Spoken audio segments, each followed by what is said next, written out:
અને મિત્રો વધારે જો અહીંના ઇતિહાસની વાત કરીએ તો આ જગ્યા ખૂબ પ્રાચીન છે।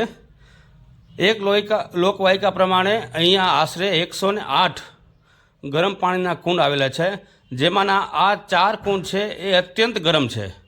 બાકીના જે કુંડ છે એમાં મીડિયમ પાણી ગરમ છે, કોઈમાં થોડું કોઈમાં વધારે। અને આ જગ્યા એ દર્ભંગ ઋષિનો આશ્રમ અહીંયા આવેલો હતો।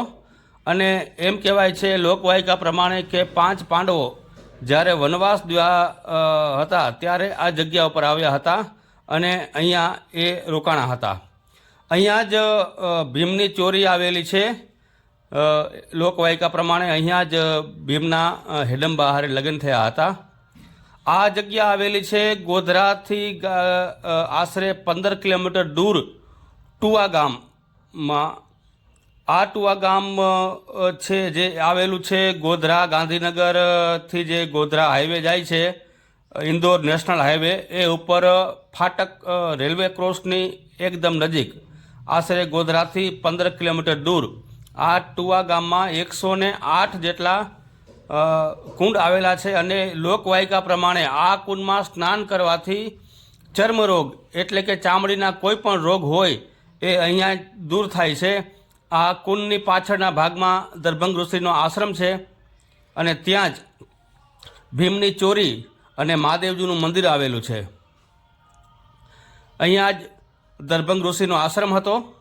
આપણે દર્શન કરવા જઈએ છીએ। આ છે દર્ભંગ ઋષિનો આશ્રમ તથા વનવાસ દરમિયાન પાંડવો અહીંયા આવ્યા હતા અને આ મહાદેવજીની એમને જ સ્થાપના કરી હતી। અહીંયા 3 લિંગ છે જે મહાદેવજીની સ્થાપના ભીમના હાથે થઈ હોય એવી એક લોકમાન્ય છે। અને અહીંયા જ ભીમની ચોરી આવેલી છે। અહીંયા આ ભીમના પગલાં છે। વનવાસ દરમિયાન 5 પાંડવ અહીંયા આવ્યા હતા અને અહીંયા રોકાણા હતા। આ દર્ભંગ ઋષિનો આશ્રમ છે। અહીંયા મહાદેવજીનું મોટું મંદિર છે, તો આપ ચોક્કસથી પધારજો। જય નારાયણ।